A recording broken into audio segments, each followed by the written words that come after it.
சமுதாயத்துல எல்லாருமே கேட்பாங்க. சமூகத்துல இருக்கக்கூடிய இந்த அறிவு பாதி வளர்ந்து பாதி பேர் இருப்பாங்க. எல்லாம் என்ன கேட்பாங்கன்னா, என்னங்க செஞ்சிருச்சு இந்த இயக்கம்? திராவிடர் கழகம் என்ன செஞ்சிருச்சு? ஆசிரியர் பேசுறீங்களே, ஆசிரியர் என்ன செஞ்சுட்டாரு அப்படின்னு கேட்டா, அவர்களுக்கு இதை சொல்லுவதில் கருப்பு சட்டை அணிந்த ஒரு தோழனாக, திராவிட இயக்கத்தின் தொண்டனாக எனக்கு கடமை இருக்கிறது என்ற உணர்வோடு சொல்லுகிறேன். இந்த இயக்கம் என்ன செய்தது? தமிழர் தலைவர் ஆசிரியர் என்ன செய்தார் தெரியுமா? ஒரு 2-3 மாதங்களுக்கு முன்பு இதே அரங்கத்தில் ஒரு நூல் வெளியீட்டு விழாவில் பேசினேன். அந்த நூலினுடைய பெயர் கொள்கை வீராங்கனை. அந்த கொள்கை வீராங்கனையில 50க்கும் மேற்பட்ட கொள்கைக்காக தன்னை அர்ப்பணித்துக் கொண்ட பெண்மணிகளுடைய வரலாறு எல்லாம் பதிவு செய்யப்பட்டிருந்தது.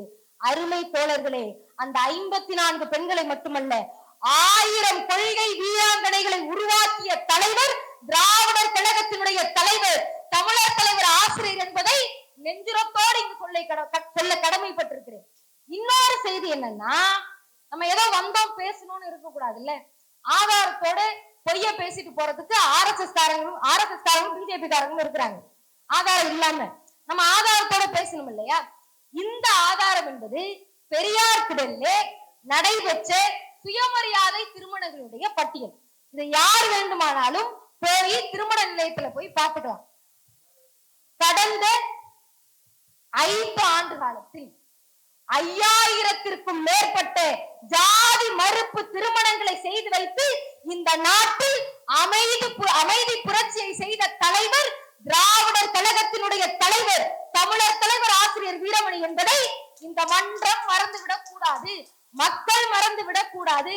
அதனால்தான் திருப்பி சொல்லுகிறேன், ஜாதி ஒழிப்பு பாதையிலே, ஜாதி ஒழிப்பு களத்திலே திராவிட இயக்க தோழர்களாக, கருப்பு சட்டை தோழர்களாக தமிழர் தலைவர் ஆசிரியரின் பின்னால் நிற்க வேண்டியது மிக மிக அவசியம். இந்த ஜாதி மறுப்பு திருமணத்துல மற்ற ஜாதியினர்கள் தான் வந்து பண்ணிக்கிட்டாங்களான்னு கேட்டா, இதே புள்ளி விவரத்தில் இருக்கிறது.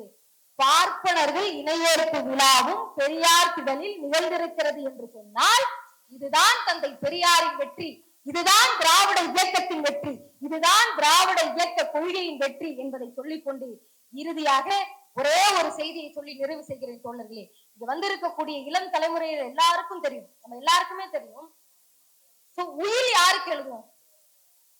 பிள்ளைக்கு எழுதுவோம், பேர பிள்ளைக்கு எழுதுவோம். என்ன உயிர் எழுதுவோம்? என் சொத்து என் பேர பிள்ளைக்கு போகணும், என் நகை நட்டு பேர பிள்ளைக்கு போகணும், என் பணம் பேர பிள்ளைக்கு போகணும், என் பையனுக்கு போகணும்னு உயிர் எழுதுவோம்.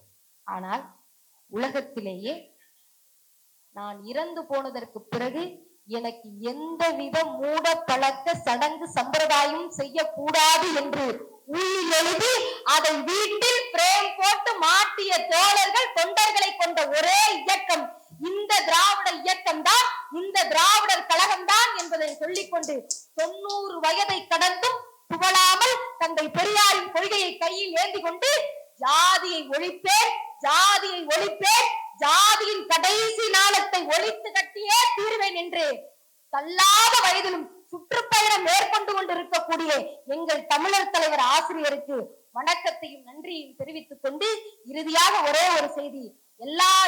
இந்த தலைப்புல பேசி முடிச்ச உடனே, இது ஒருவேளை சமூக வலைதளத்துல யாராவது பார்த்தா கேட்கிற அந்த கேள்வியும் நானே சொல்லிடுறேன். என்னங்க வடநாட்டுல மட்டும்தான் உங்களுக்கு வந்து ஆணவ கொலை எல்லாம் நடக்குதா? தமிழ்நாட்டுல நடக்கலையா? நம்ம சொல்லும் உத்தரப்பிரதேசத்துல ஜாதி மறுப்பு திருமணம் செஞ்சுட்டாங்கிறதுனால ஊருக்கு வரணும்னா மாட்டு கோமியத்தை குடிச்சிட்டு உள்ள வாங்கன்னு சொன்ன செய்தி எல்லாம் உண்டு. அவங்களுக்கு தெரிஞ்சது 2 ஒண்ணு மாட்டு கோமியம், இன்னொன்னு மாட்டு சாணம். அங்கெல்லாம் நடக்கிறத பேசுறீங்களே, தமிழ்நாட்டுல நடக்கலையான்னு கேட்டா தமிழ்நாட்டிலும் நடக்கிறது.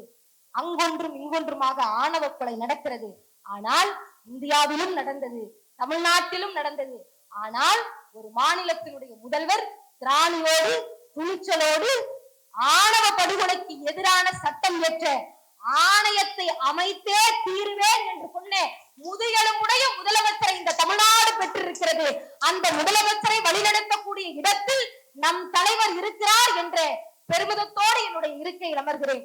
மானமும் அறிவும் மனிதனுக்கு அழகு, தன்மானத்தோடு வாழ தமிழனே பழகு. நன்றி.